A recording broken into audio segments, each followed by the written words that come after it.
Alrighty then. I'm going to spend a little time talking about knife construction and what makes a good throwing knife. You know, if you're going to buy them with the intent of throwing them, collecting them, keep throwing them so they don't break. A throwing knife takes a tremendous amount of abuse. So I'm just going to talk a little bit about knife construction and what to look for, basic things to look for when you're going to buy knives like these. These aren't what you call knives that were made professional throwing knives. You know, these are hunting knives or whatever. This is a military knife issue. This is just a railroad spike. You can find these railroad spike knives, all kinds of configurations of these, for about 20 bucks, $25 as at the time of this video. They're kind of interesting. You're not going to break them, I'll tell you that. So, knife construction. Basic things on terminology. I think the important thing is the knife tang. Tang, T-A-N-G, is the metal part that makes up the handle. This is a full tang. That is, it's kind of the same width as a knife blade. It's like a one piece. This is obviously full tang. It's all just one full piece kind of extending off the knife blade.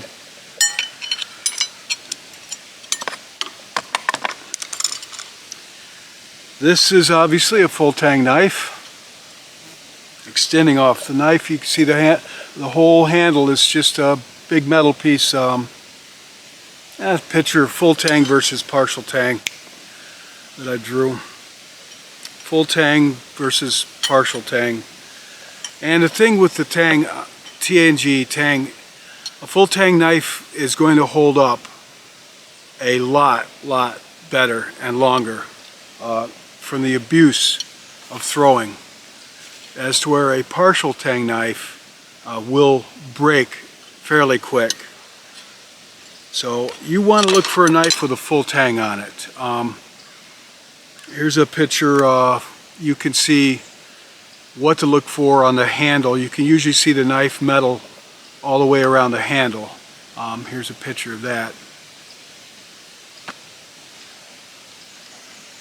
So look for a full tang knife. Now, picture off. Here's an example of a partial tang, a very rare example of a partial tang knife that was very good for throwing. I know, I've been throwing this knife since I was a paratrooper and infantryman, and 2nd 504th Parachute Infantry Regiment, 1st Brigade, 82nd Airborne, my military alma mater. My supply sergeant at the time actually issued me this knife, and that's pretty good because that was an Army unit I was in, and this is an Air Force issue then at the time. I don't think they do anymore, I don't know. This is an Air Force pilot survival knife. It went in the survival kit in helicopters and other aircraft, and my supply sergeant got me a few of these actually, so I'm really good at throwing this knife. I've been throwing it for a long time. This and one's just like it. I think there's a third one. Now I'll tell you, this knife here was made in Camillus, New York, and Camillus Knife Factory is about, or was about, 35 miles from where I'm parked here in this motorcycle. And I actually went there in the 90s, a year or two before they sadly closed forever, went out of business, and talked to their production foreman about this knife because it was a personal favorite of mine, and I had the idea to write a book on knife throwing at the time, which I would some years later.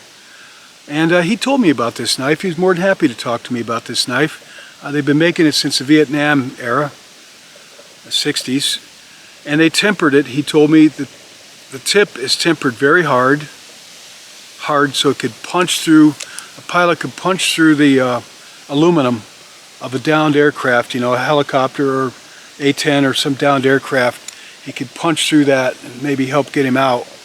So this is very hard, and as you get back here to the partial tang, which is just a thin rod, nail thick rod sticking through here, that these are leather rings that go around it. and they've shrunk up over the years. But they tempered this part soft so that it would bend before it breaks. And I can tell you that I don't know how many, probably thousands of times I've thrown this knife. Really good throwing knife. Ontario Knife Company makes these now.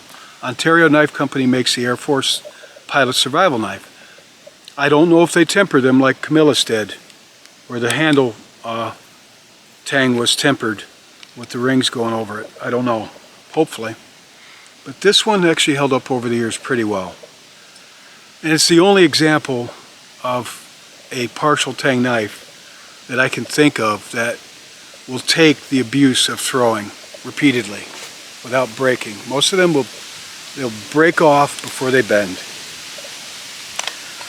So you want to look for a full tang in your throwing knife, all right? You're going to want to also look at the blade. This is a good example. This is a railroad spike knife.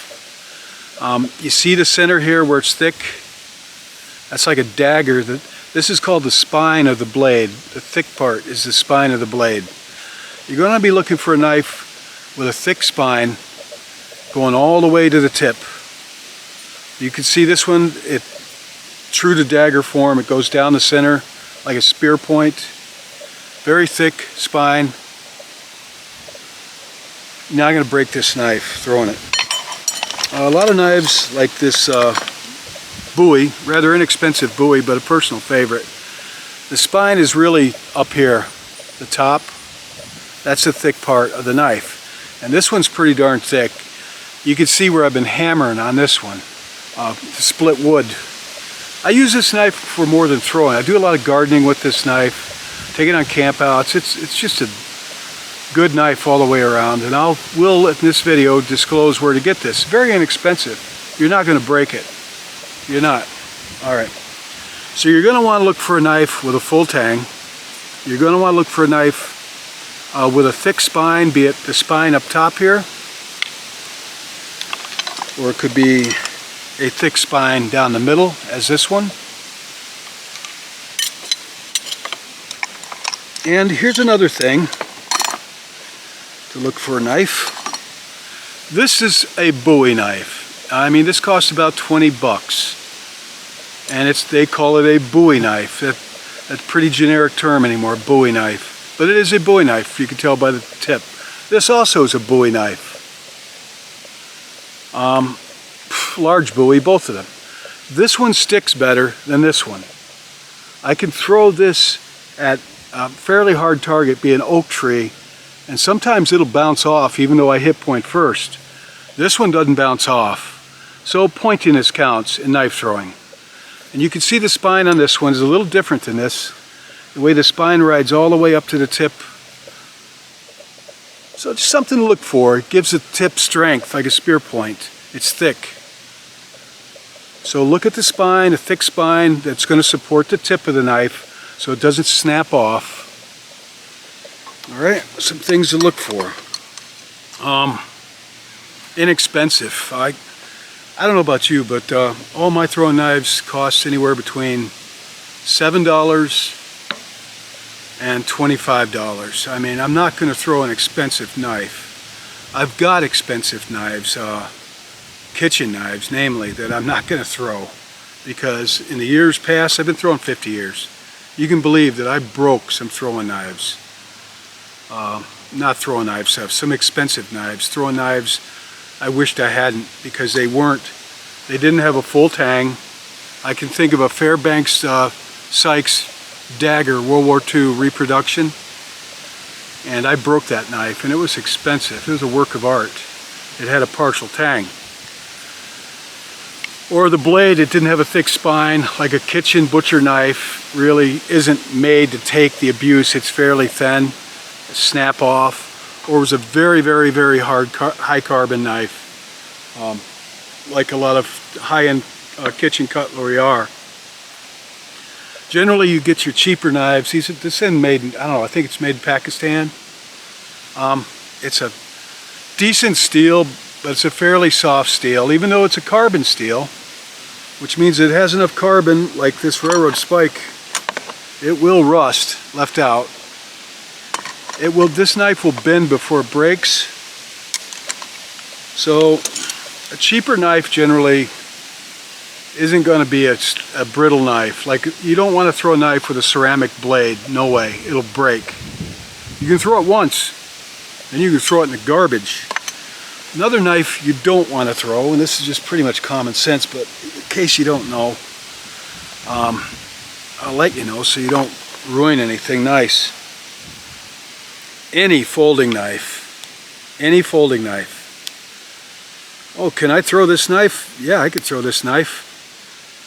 Maybe once or twice before I'm throwing it in the garbage. Any throwing knife, any folding knife, like this nice whittling knife.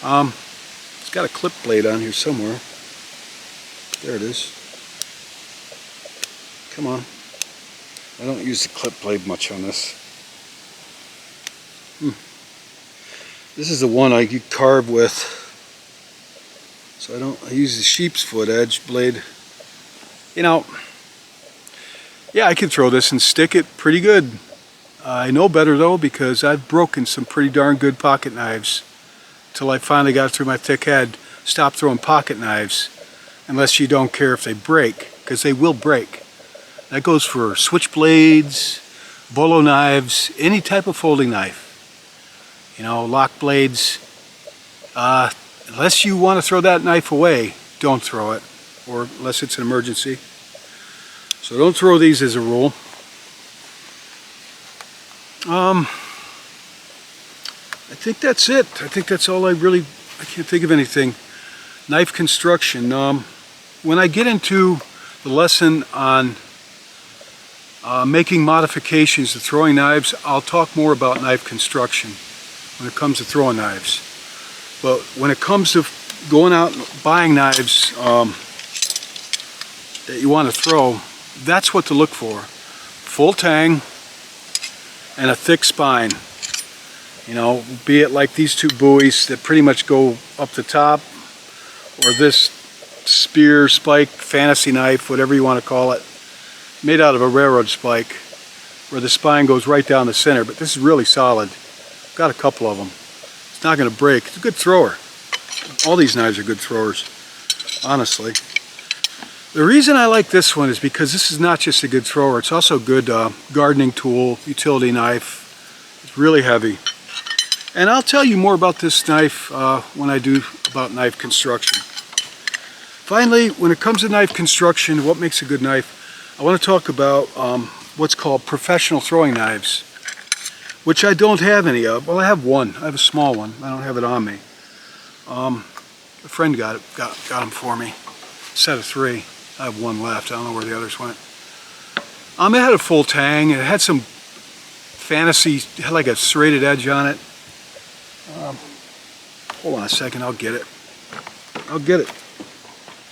All right, be right back. Smoke them if you got them.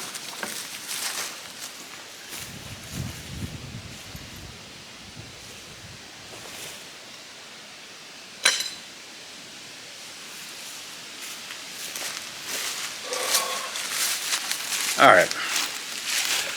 This was a professional throwing knife. It still is. All right. The handle came off of it a long time ago, and I just put some electric tape on it. Serrated edge, right. Here's another railroad spike knife. You can see the spine going right down the center. It's a really good throwing knife. It will bend up though. You just bend it back. Professional throwing knives. They usually have everything you're looking for in a knife, a throwing knife, and they vary in prices greatly. I don't buy them because they just don't make them big enough for I like a large knife to throw. And there's a cool factor. I like to carry a Buoy knife. I throw a large Buoy knife. It's good for more than throwing. I can do more than just throw with it. So I personally don't buy the large throwing knives. I like to look around when I'm bored and see what type of $20 giant knife or a boot knife are nice too, with a full tang, a thick spine, and fairly pointy. fairly cheap, and just collect them and modify some of them.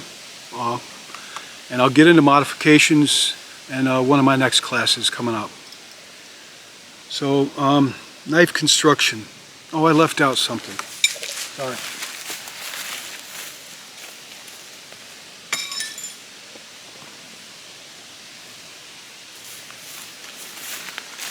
Now, just a minute.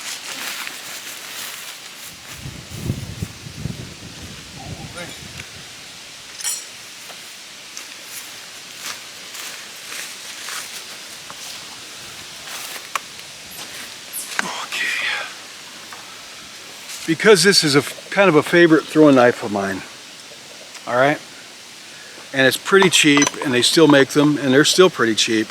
I bought one just for this course.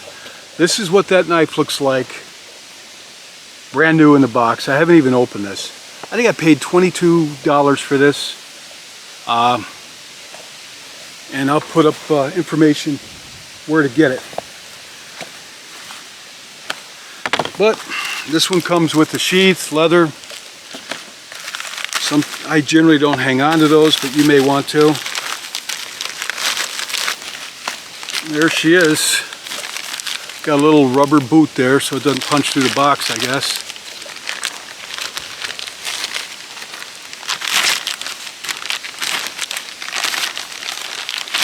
Alright, let's take this out. Well, this one's nasty. I don't know what they did to it. It'll clean up. This finger guard, hand guard, that's really just for show. I mean, they're trying to copy an old copy of a Buoy knife, obviously, where the finger guard was to protect your hand. So if I'm knife fighting with somebody, and usually from what I've read, unless somebody gets you in the head or the torso or the neck, your hands get cut up. As we're fighting, the blade will skip down here and cut the heck out of my hand. So bad I can't even hold on to my knife, and then I've lost. So they put these finger guards on here in case I'm in a knife fight. You know, my hands don't get diced up. You can take those off for your throwing knife. I'll get into that modifications. Now, so that's a finger guard. This would be the pommel or the butt. Handle, tang going through the back. It's rusted for some reason, but it's going to come off anyway. You can see the metal through there, so you know it's a full tang.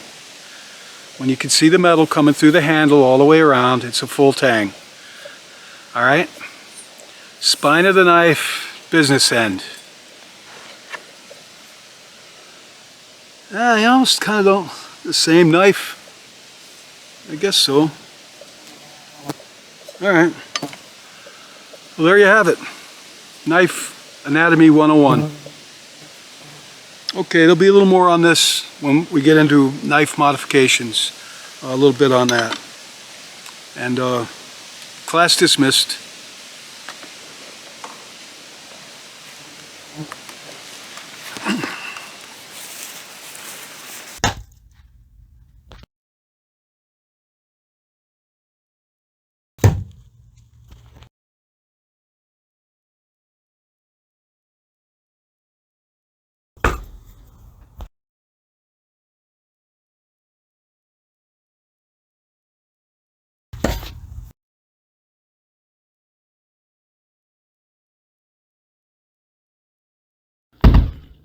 Cool.